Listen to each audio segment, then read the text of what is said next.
At the same time, we are live on YouTube with many others joining us from their homes. It is a time of great possibilities, isn't it? And our world is a different one than it was in early 2020. Throughout the service, we'll be leaning in to new ways of being a community of caring, from where we sit to how we participate in the service. To make that learning a little fun, my official role today is worship flight attendant, sharing guidance. So first of all, thanks to everyone for taking their seats and respecting physical distancing in our sanctuary. I have a tape measure, don't make me get out and use it. As a reminder, since this is not something we've had to do from home, it's time to put your phones in worship mode, y'all. We don't care if you tweet or send out your favorite lines to a friend, but please remove anything that makes sound, whether it be a buzz, a ding, or a ringtone. Following the worship service, folks in the pews may head out to the courtyard and playground to chat, and we'll also have social time on Zoom, a chance for you to gather in smaller groups to discuss the service and what's going on in your lives. Folks online will give you that link at the end of the service and is also in today's e-blast if you just want to click when the time comes. And now here's Sean with today's prelude.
It's wonderful to hear live music again, isn't it?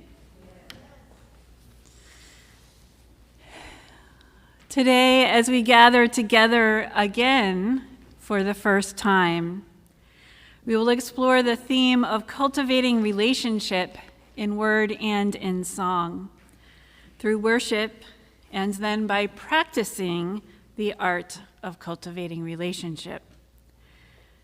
Today we begin a new way of being together, of being in relationship together. Some of us are here in person, and some of us are on YouTube, yet we are one community of faith. It will take practice being together in this new way.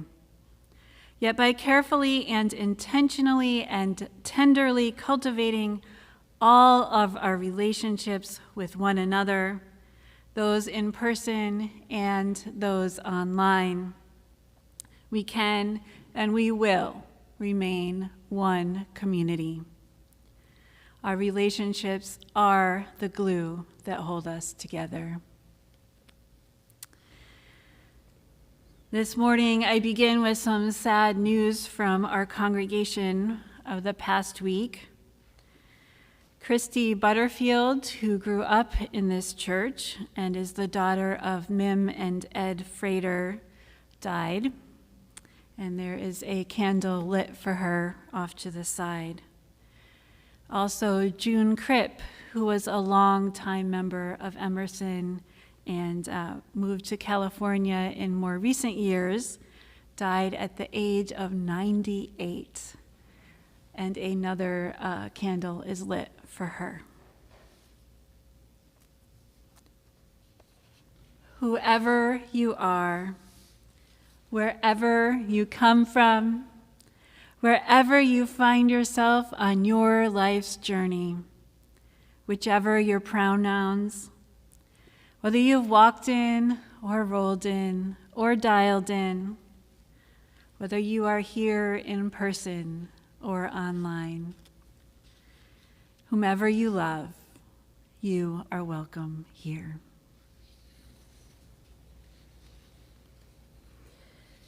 Today, we return to the shelter of each other, to virtual arms that hold us in the midst of the storm, to voices that help us hear our own, to hearts that accept us for who we are. May we be for each other a source of safety and sending. May we offer each other both comfort and challenge.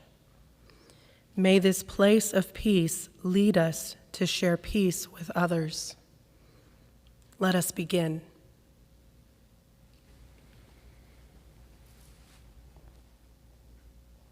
Good morning. The chalice lighting this morning is a reworked piece from Janet Parsons, customized for today.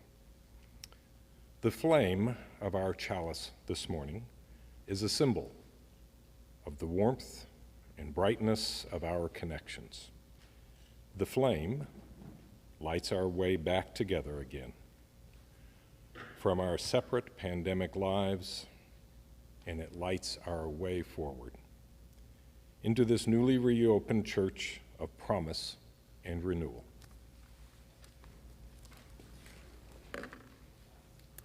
Thank you, Martin.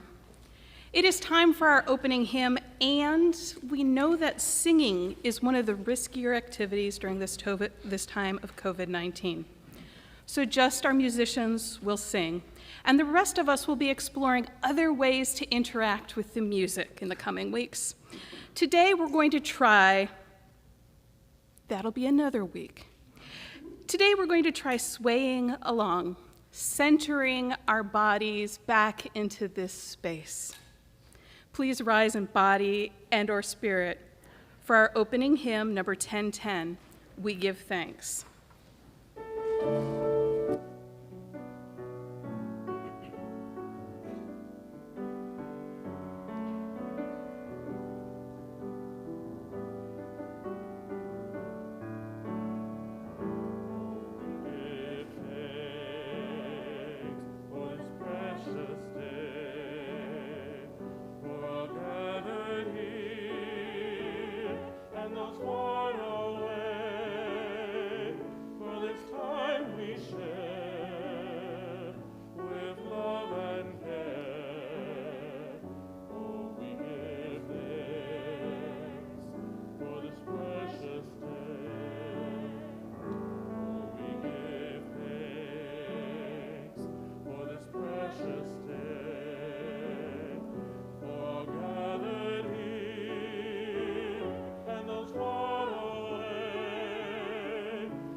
So, back in flight attendant mode, I'm going to tell you a little. Yeah, you can have a seat. I'm going to tell you a little about how we're going to do some more of these worshipy sort of things, specifically offering and lighting joys and sorrows candles. In airline terms, you are free to move about the cabin. We will not be passing the plates. Instead, we invite you to come forward as you're willing and able. We've got baskets here, and also one in the back. The one that is closest to you may be behind you. But anytime throughout the service when you'd like to either leave your offering or light a candle, feel free. For those of you with stage business, you might find that you want to use the side aisles. But really, as long as you're walking up to a mic that doesn't, or to a side that doesn't have somebody at the mic, you are all good. So next we've got Miss Julia with the offering.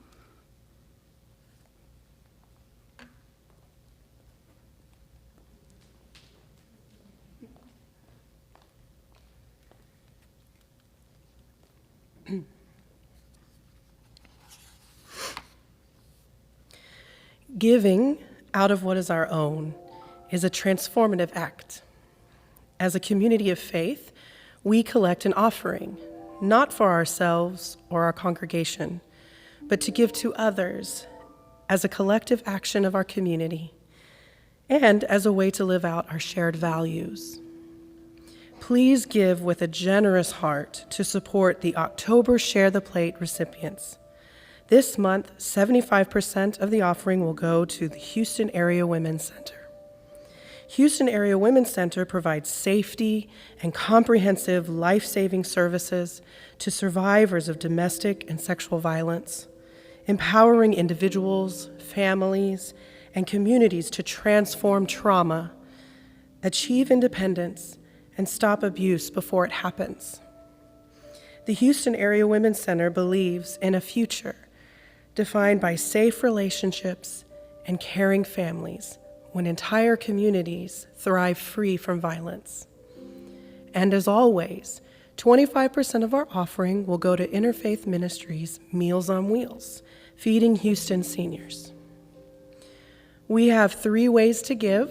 You can text the number on the screen, go to our webpage for online giving, or if you prefer to mail a check, yes, we are picking up the mail at church.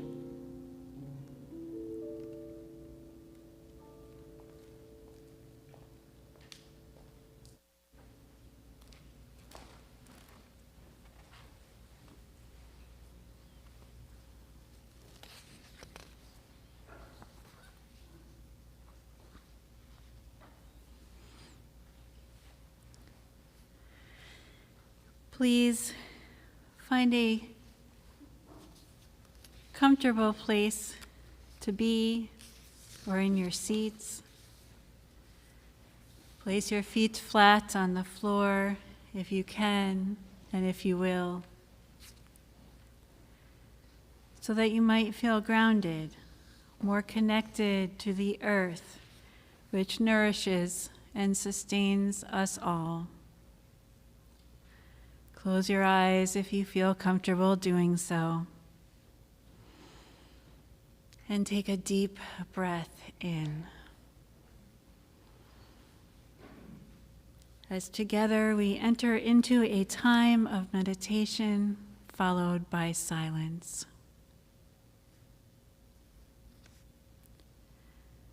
Breathe in. Slowly now. Breathe out. Breathe in. Gently now. Breathe out. Listen to your breath. Listen for another's breath. Whether you are here in the sanctuary, at home with a family member or a cat, or at the local coffee shop. Listen. Now, place your hand on your chest.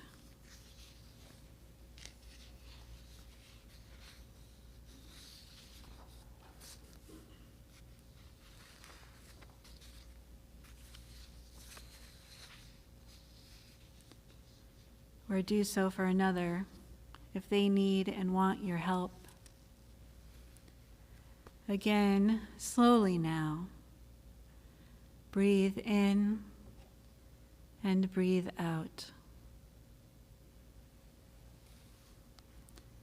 Some of us hear with our ears the sounds we make, the sounds others make. Some of us hear with our eyes, watch lips and hands and arms and body movements. Some of us hear with our bodies, feel vibrations in the air and on our skins. Slowly now, breathe in, breathe out. Listen in the many ways you know how.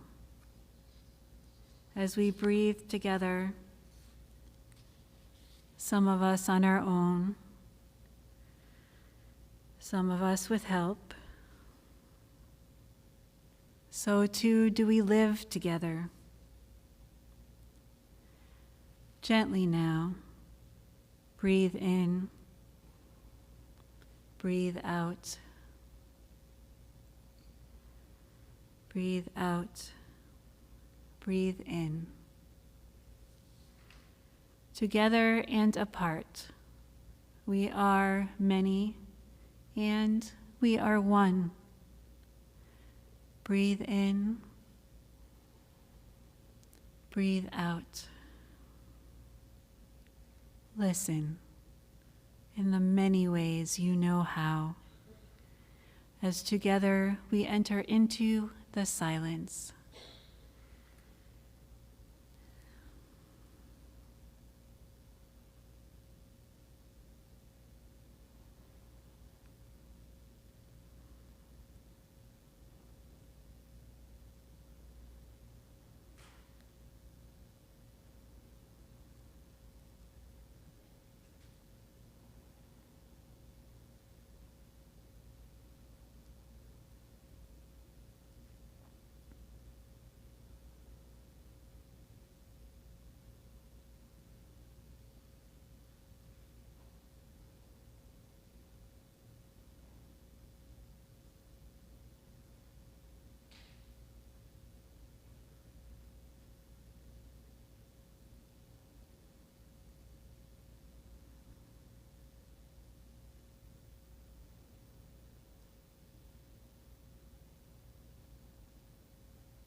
Amen, and blessed be.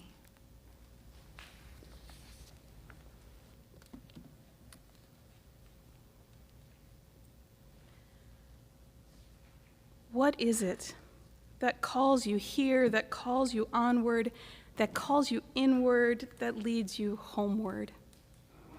What is it that gives you the power to make that change, to ask that question, to take that journey? What is it that says you have done well, that asks you to learn more, that brings you to stillness, that holds you up in hard times? It is relationship, the beating heart of our faith. It begins when we share this hour, our truths, this air, our hearts.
And I'll rise up, high like the waves, I'll rise up. In spite of the ache, I'll rise up. And I'll do it 1,000 times again. For you, for you, for you.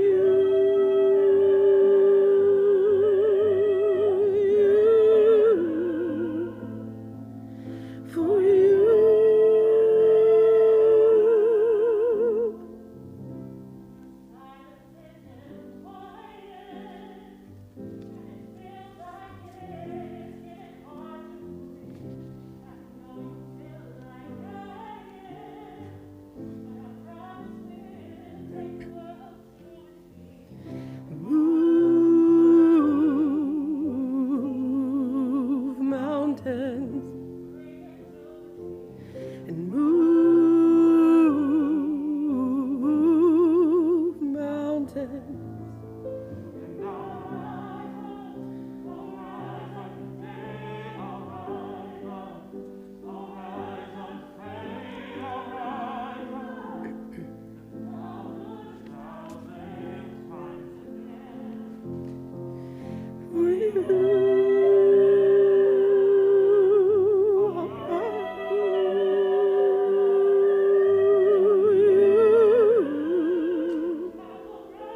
For you.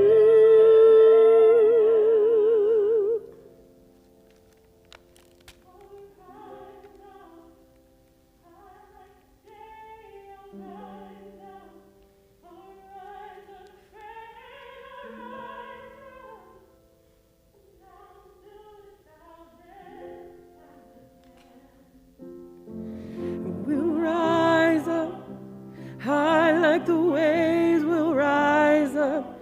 In spite of the ache, we'll rise up.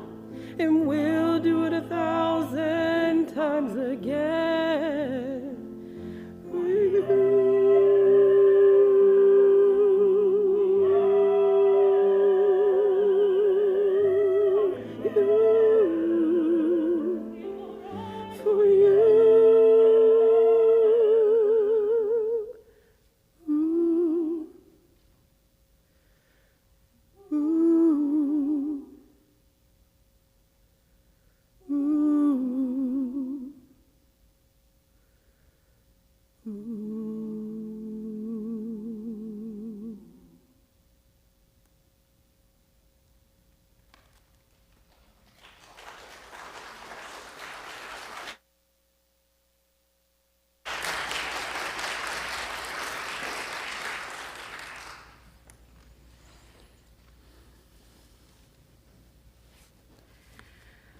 I arrived here over a year ago, and today is the first day that I am meeting many of you in person. I hadn't been here very long, maybe a month or two, when I got told by multiple people that once we regathered and came together in person, we would need to have a short worship service, like 15 minutes, because you all would want to hang out with each other. So we can't quite do 15 minutes, but we are doing a shorter worship service. Today's service is all about cultivating relationships. For those of you who don't know, this church participates in the Soul Matters programming that many UU churches participate in, and that is our monthly theme, cultivating relationships. So we explore this theme once a month in worship, also through RE and in small group ministry circles. So I want to talk a little bit about relationships and their importance. And maybe I won't even say anything all that new that you don't already know. I don't know. I see relationships as the invisible web that holds us all together. It runs through everything we do all day, every day. It determines our ethics, or our ethics play out in our relationships and how we cultivate them and honor them. It affects our moral development. It's closely tied with our moral development. For those of you who are familiar with the work of Carol Gilligan, she did some important advances in looking at moral development through a women's lens. Before that, all the work had been done by men.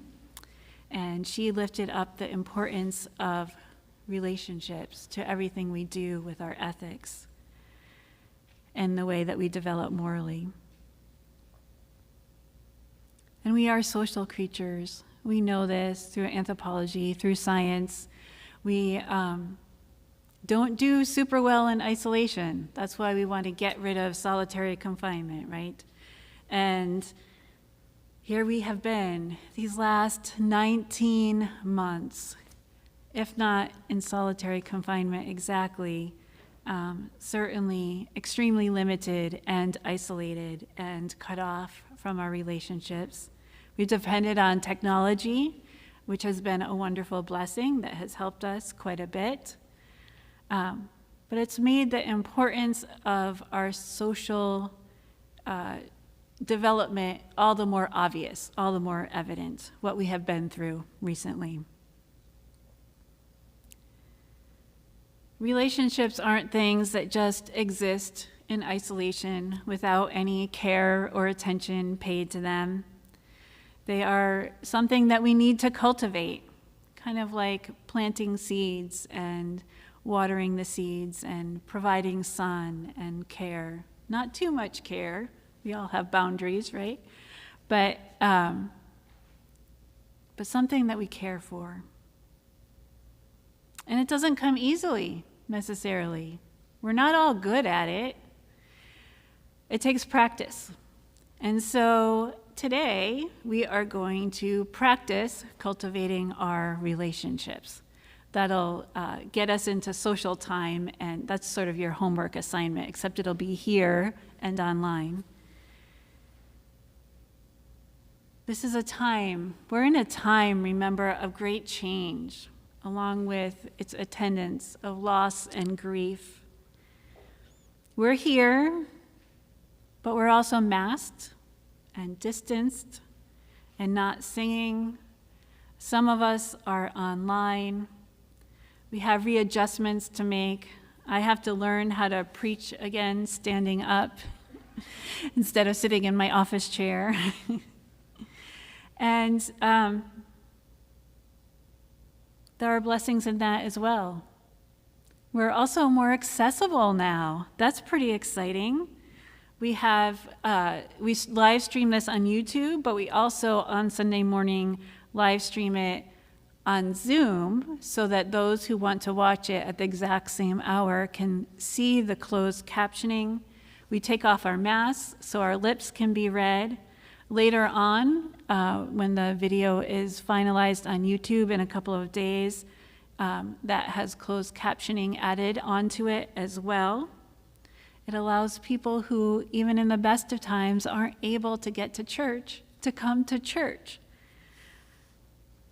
It'll allow us in our meetings to meet together when we're spread across distance, when some people can't drive at night and yet the meeting is night, or some people are working in the day but can take a short break. So we have some blessings mixed in here that will help us, can support us in cultivating our relationships with each other. And yet, our social skills are a bit rusty. Our social anxiety over the course of the pandemic has increased dramatically. And so while we're here together, while you're out there online with other people, it's a good time to start practicing grace. We need to go easy on ourselves and on each other. This is all about connection, not perfection. We're connecting not just technologically, but in our relationships. And we won't be perfect at it. We have to practice again. This is also a good time to practice radical hospitality. I don't know if this is a concept that you as a congregation have talked or learned much about in the past. That's something I'd be curious to hear. It's a way in which we can use our imaginations to anticipate the needs of others. So instead of centering our needs, we think about in advance what others might need from us. We think about how maybe I can hear just fine, but others might not be able to hear the worship service. And so what can we do to make things more accessible? We think about using fragrance-free body products before we come to church for those who have chemical sensitivities. There's lots and lots and lots of ways that we can practice radical hospitality. And it is a spiritual practice. So I won't do a whole sermon on radical hospitality right now, but we might do that in the future. So I have some tips for today, since we're rusty. And this is for people both in person and online. We need to remember each other. Things are different now. There are Sundays where I will go to social hour on Zoom, and I will not be with you out in the courtyard, for those of you who are here. And for those of you who are online, there are Sundays that I will miss you in social hour, and I will be out in the courtyard with the people who are here. We must remember each other and how our experiences are differing.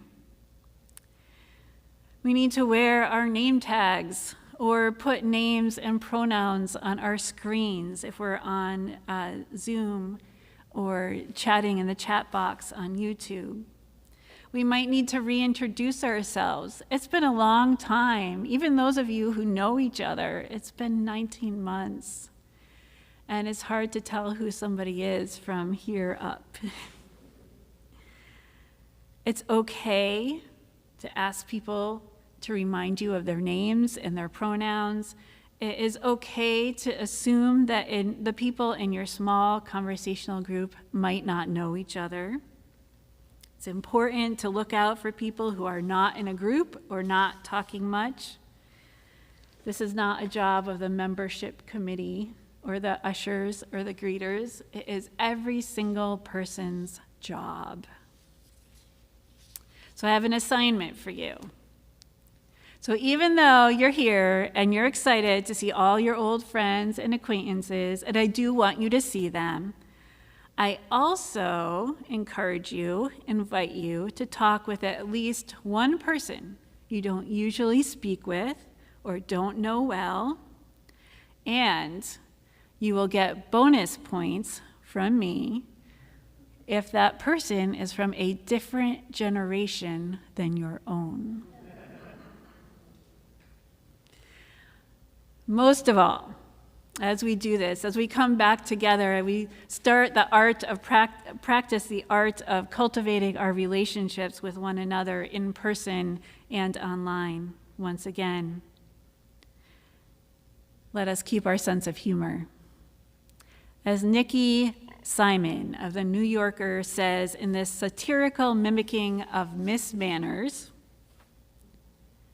playing hostess.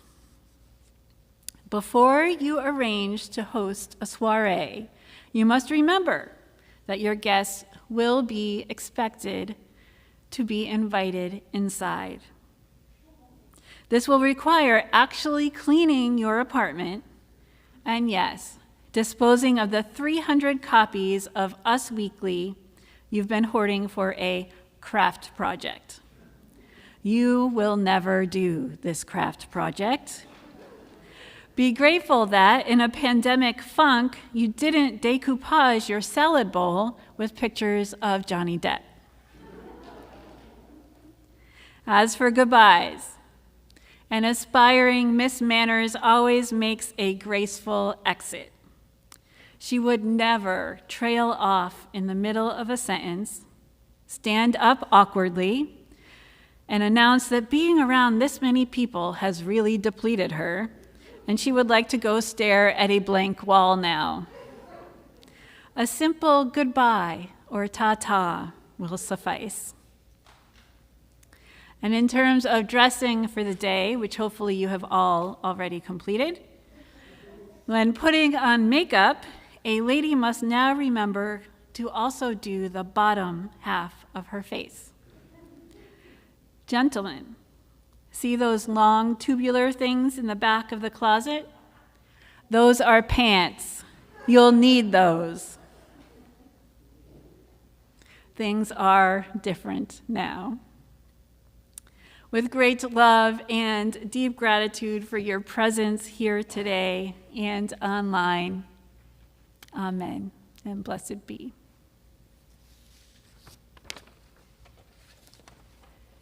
Today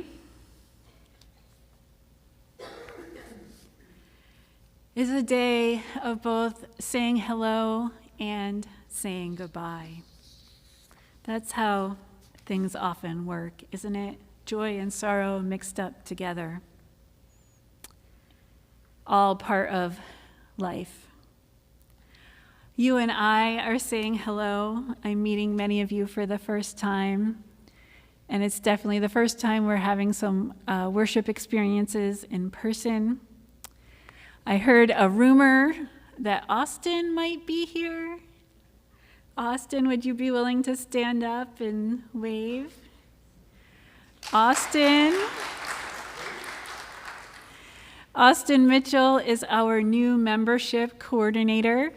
They will officially be starting on December 12th, but decided to come join us today just to say hello and start to get some ideas about who we are as a church. So I'm so glad you were able to be here today. You also might have the opportunity to meet my spouse, Micah, who's waving in purple. And you may not have seen her yet, but my service dog, Bella, is also here and under the pulpit. And she is happy to greet and say hello to people, as long as I'm not about to fall down. Maybe it's good to have a reminder about that, I suppose. If I'm working with her, I give her verbal commands so you will know she's in the middle of working. It's also a time to say some special goodbyes. We are saying goodbye to Christy and to June, and holding their families in our hearts. We are also saying goodbye to some very special people who are moving away, who have been a part of this community for many, many years. So I'm going to speak a little bit about each of them, and then they will receive a gift. Apparently, this is a tradition here to give away chalices with a beeswax candle. The candles were made by Kay Kamas, and they are made out of the... and Beth Hammer. Okay, they did it together. And they are made out of the candles that have burned down from the Joys and Sorrow candles that you have lit. So Anna Louise, I think we have a photo of her to share. Each of them were asked to share a few for the service today. Anna Louise said that the highlight of her treasured years at Emerson include 2 terms as a board trustee, including service as president. She said also cherished is her involvement with the high school youth in the creation of Youth Follies, an evening of spoofs, skits, and songs. They were shows that were presented at the spaghetti dinners in the late 70s and early 80s and served by the Schweitzer youth. So Anna Louise has been around quite a while, long-term member. Others have shared with me that Anna Louise was a wonderful advisor to the youth for many years, that she served actively in various women's groups at church, and is a welcoming and endearing soul who often pulls people into conversation. And taught Patrick Swayze to dance, though I don't think that had anything to do with the church. Anna Louise is with us online today. She emailed this morning and said she'd be on Zoom. Goodbye, Anna Louise. We miss you already, and we hope you stay in touch with us online. Next, I'd like to invite Robin Sickles to come up with Jane and Tony Collins.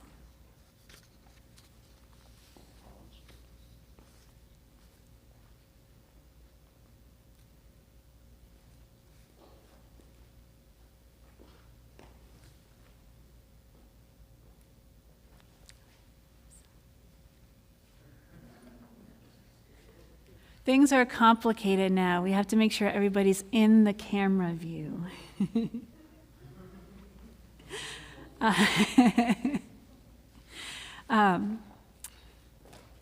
Jane, it's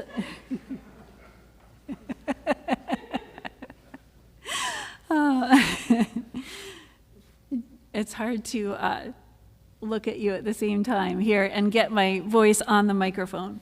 So Jane's main contribution, she thinks, to Emerson UU is actually probably through her daughter, who was active leader in the youth before she left for university. She also sang briefly at the choir, worked as a youth advisor with Ben Withers, and served on the outreach committee. Her spouse, Tony Collins,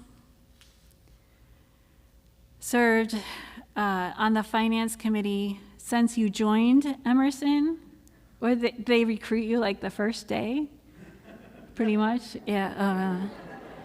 And became chair within a year and has been invaluable in that role, I know. Also worked on the Buildings and Grounds Committee as the chair, and I think for the last 5 years has been pretty much doing it all by himself. So we're going to need some handy people to help out pretty soon, as Tony will be too far away.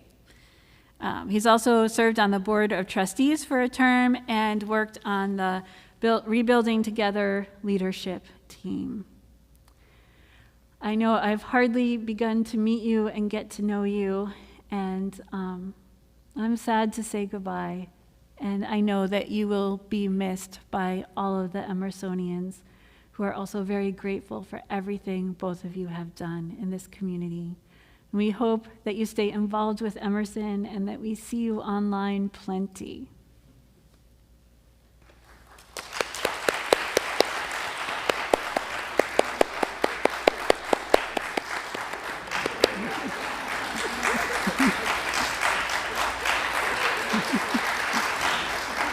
Virtual hugs and handshakes abound.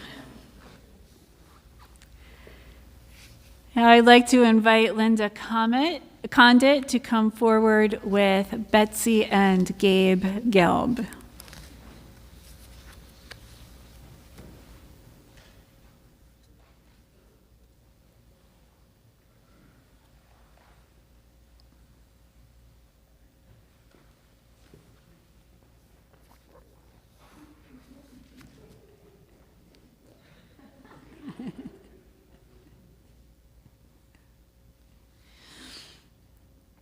Gabe and Betsy Gelb joined Emerson in 1990 after 26 years as members of the Unitarian Fellowship on Wirt Road. Betsy chaired Emerson's worship committee, then joined the Board of Trustees and became president of the congregation. Gabe chaired the Social Action Council and then joined the board. Together, they chaired a canvass and have participated in covenant groups throughout their tenure at Emerson. Gabe, for many years, joined in Easter festivities, costumed as the Buddy. And I know that's not even all of what you have done. I have heard so many stories of Betsy giving tours and welcoming visitors and new members, and Gabe being so involved in social justice efforts. Thank you both for everything you have done here at Emerson. again, just meeting you and also saying goodbye at the same time, which I am sad to do, and hope that you too will remain with us online as much as you can. You will be missed. Thank you.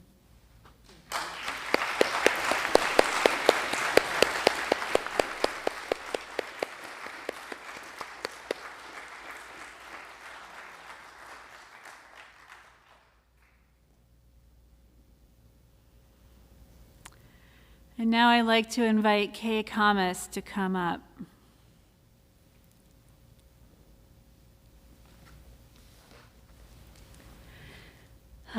Kay, I asked everyone to send me a few sentences, and Kay sent me this beautiful review of her time here at Emerson that so much highlights the importance of relationships.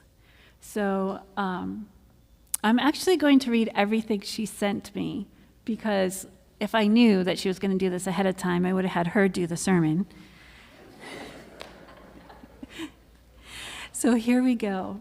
In Kay's words, I started attending Emerson in the mid-1970s after coming to my first service and realizing there was actually a church where my personal quest for spirituality would be welcomed and nurtured.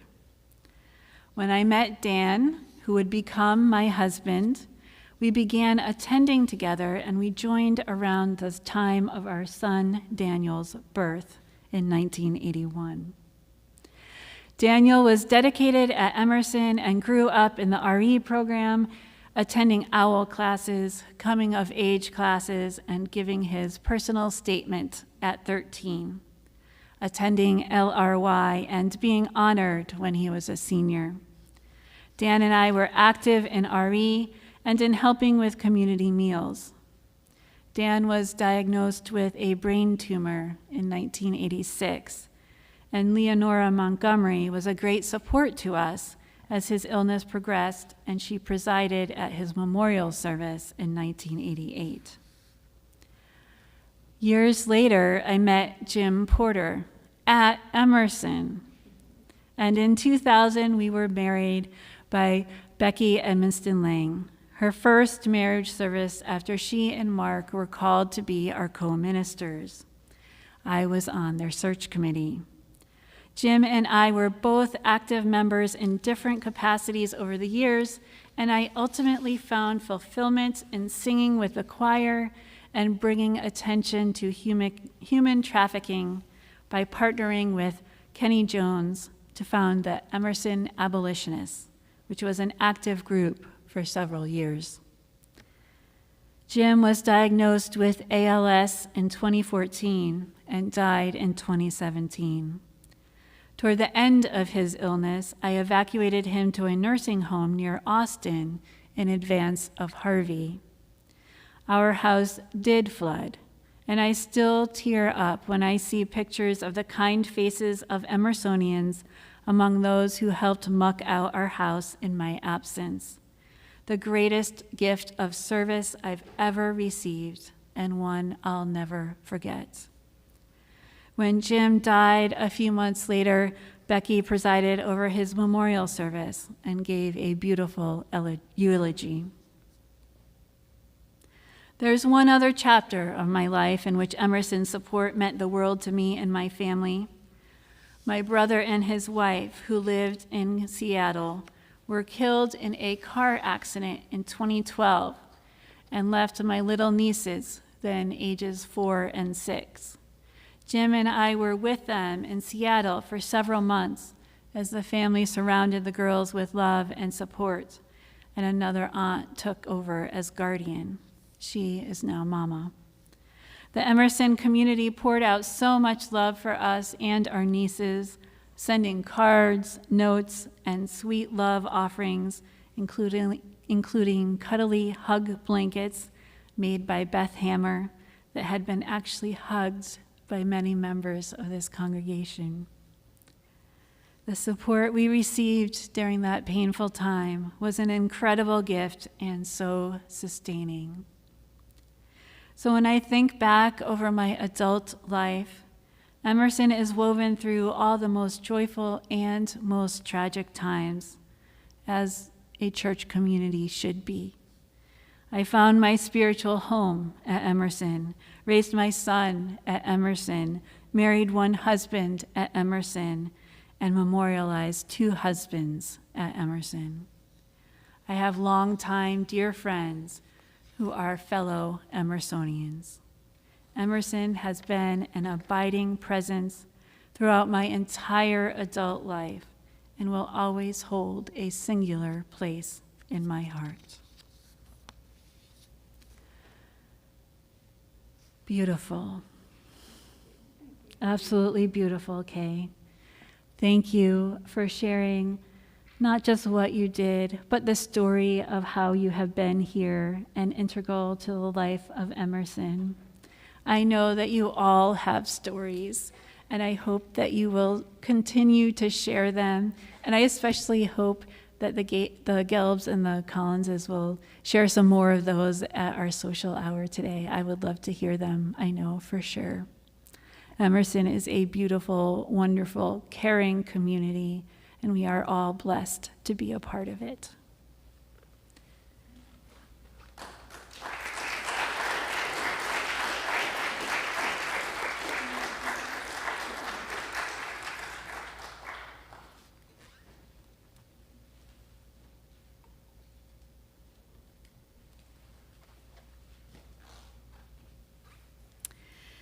Anna Louise, Jane, Tony, Betsy, Gabe, and Kay. You managed to sit in the exact order I had typed in my script. How did you do that? As we extinguish this chalice, know that the light you have shared with all of us will remain with us. And as you travel away from us, know that the light we have shared with all of you will go with you. May it be so evermore.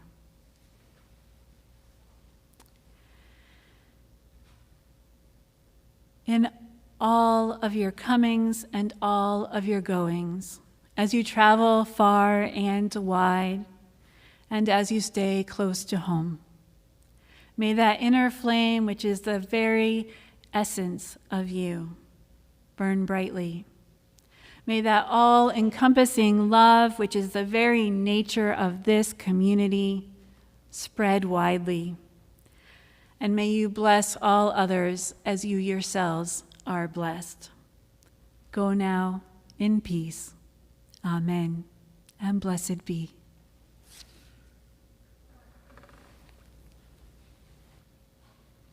And because we're Unitarian Universalists, it's time for announcements. I know that most of us are thinking, so how are we going to get out the doors without getting too close to one another? And 6 feet distance, that we need like a whole football field. Well, again, flight attendants. There are exits here, here, here, here, and here. If you would like to go out to the courtyard, those 2 doors go directly to the courtyard. If you need to stop by the facilities, straight out to the narthex and into the gathering place or the church lobby. And if you are ready to hit the car, parking lot here or parking lot here. If you're on the Zoom, we will have social hour at social time, emersonhouston.org/social time. The playground in the courtyard will be open. If you've brought your own snacks, you may have them outside. We look forward to seeing everybody in all the places soon. And now, our postlude.